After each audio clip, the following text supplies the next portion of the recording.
What up, y'all? It's your boy Martine, aka the Boxing Purist. Welcome once again to the Truth and Absolute channel, where I speak the truth and nothing but the truth. So help me, good God Almighty. All right, y'all. Now listen, if you've been messing with my channel for a while, if you've been part of my channel for a while, thank you so much from the bottom of my heart. If you've not subscribed to the channel, make sure that you hit that subscribe button before you walk away or before you change to the next video. Hit the like button if you want to talk boxing. Drop a comment down below. My people here love talking boxing. Shall I say, we love talking boxing. Anyway, y'all, let's get right into this. So much news. I'm a little backed up, but before we jump into anything, let's jump into the man of the hour for the past 6 months, in good or bad, is Ryan Garcia. Now, Ryan Garcia, we've been talking about him more in the past months than we've talked about him in his whole career, right, as far as boxing fans go. Mainly because of his antics, on his social media platforms. He trolled the whole world, made a lot of money doing it. Nonetheless, we've been talking about him a lot. Well, as you guys know, lately, he got in trouble because it looks like a couple of the samples that he took for the random P test that they take leading up to the fight came up dirty for a banned substance. Okay, so obviously he's saying that's not true, that's not him. As of right now, they're still investigating, still doing what they got to do. So as of right now, Ryan Garcia is innocent until proven guilty. We'll leave that there. We'll leave it marinate. We'll see what comes of it. But anyway, as of late, Ryan's been talking all kinds of craziness, right? First of all, he said that he wouldn't rematch Haney because Haney was too easy of a fight. He's just talking trash. He said he would like to fight Tank, but Tank is not going to give him a fight at 144 catchweight. We see that. In the beginning of this fiasco, we heard Ryan talking about a possible showdown with Dallas, Texas' very own Erol Spence Jr.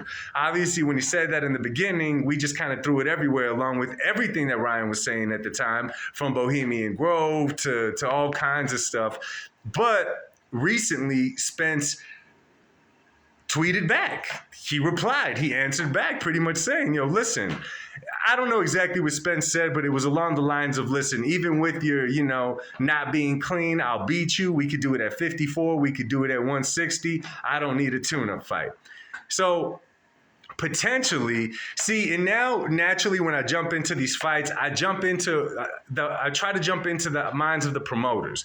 How does it make business sense? And I keep repeating this, and for whatever reason, with this tactic, you could kind of creep your way in to what fight they're trying to make because it makes the most sense on paper. Now, for Erol Spence Jr., at this point, we don't know what Errol Spence has left in the tank, right? He got in that bad car accident. He's had a little bit of layoffs because of it. He fought his longtime rival in Terrence Bud Crawford. Terrence Bud Crawford made cupcakes of him. I hate to say it like that to y'all, to Errol Spence fans, but that's just the truth. He mopped Errol Spence up. Stylistically, he was horrible for Spence. But a Spence versus Garcia fight. Now, Garcia, he's in a seat right now where he's going to sell any fight. I'm very surprised that Haney Garcia did close to 1 million buys.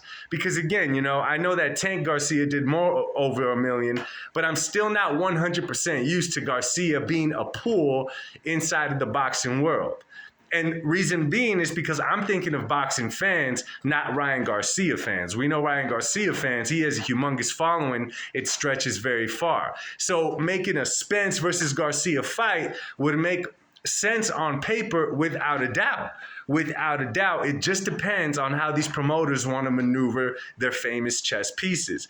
For Errol Spence, I had said for a little bit that they're going to try to cash out on him however they can because they don't know what Spence has in the tank.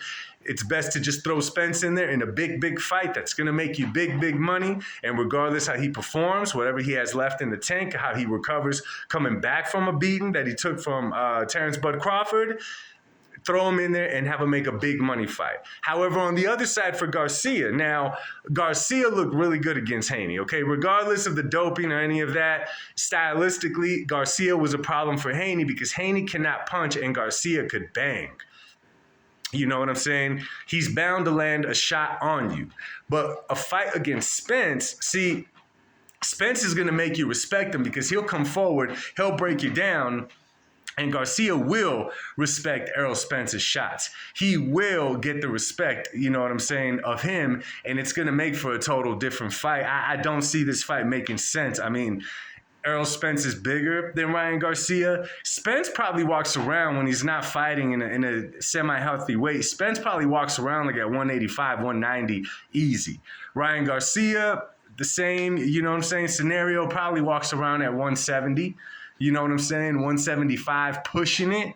But it's somewhere in there. None of these guys are humongous, but Spence is definitely bigger than Ryan. But who knows if they're going to try to make this fight? There's a lot of crazy talk going out there. Business sense, at this point, anyone you match up with Ryan is going to make business sense. Throw a Spence in there with him. It's a huge money fight, but it's one of those fights that not much could come from it. You know what I'm saying? You match up, let's just say you match up Ryan with Spence at 160. Garcia's not going to stay at 160, you know? Let's say you match them up at, 160 or 154 and Spence comes out on top. How much more does Spence really have in the tank fighting elite fighters in the division? You know what I'm saying? So it's kind of out there. The one story I wanted to touch on, though, is my man Edgar Berlanga. Edgar Berlanga is in a funny position right now because he's really acting in a way that's un-Edgar Berlanga-ish. You know what I'm saying? Berlanga has always been, you know, like, I forget what his record was, first 20 fights all by knockouts or whatever, the first 12, 14 in the first round or whatever. He didn't have to say much. But since then, Berlanga's been going the distance. You know, he hasn't been looking as spectacular in there. Still looking good. He's just not looking elite in there. So we see Berlanga at the press conferences now, at the weigh-ins, just trying to pick a fight with everybody.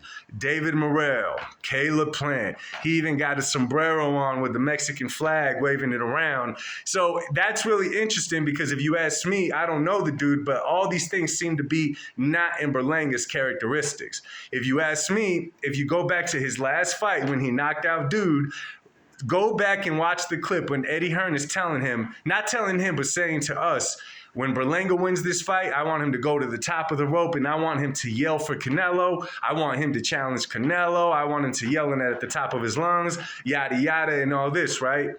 So now we fast forward 4 or 5 months, and now we're seeing Berlanga act in a way that's just out of his character, or he hasn't shown us it yet.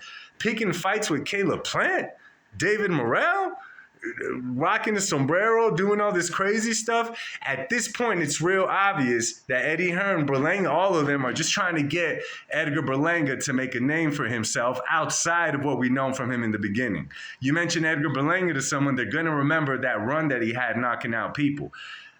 To the actual boxing fans, though, we're going to be like, yeah, we haven't seen nothing that shows anything different, right? Throw him in there with a Diego Pacheco. Throw him in there with a Jaime Munguia, with anyone. But this is the thing, though. Like I said years ago, the sole purpose of Eddie Hearn signing Edgar Berlanga when he did was to make a fight between Edgar Berlanga and Canelo Alvarez. So for right now, to throw Edgar in there with Caleb Plant, David Morrell, any of those dudes, it's not smart for Eddie Hearn because Eddie Hearn obviously sees that this guy is a little...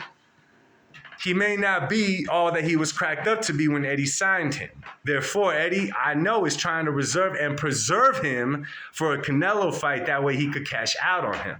Because I'm telling you, all this going around just trying to get attention, it just seems like it's not Berlanga. It's not Berlanga at all. So anyway, y'all, I wanted to touch on those subjects. Let me know what y'all think. Do y'all think Ryan's real about a fight with Errol Spence? Do y'all think that fight makes sense? And Edgar Berlanga's behavior, do y'all think that that's just part of a Eddie Hearn tactic? Like, yo, get your name out there any way you possibly can. Or do you think that his true colors are coming out now that he's getting a little bit more comfortable? Drop a comment down below. You guys, I love talking boxing with y'all.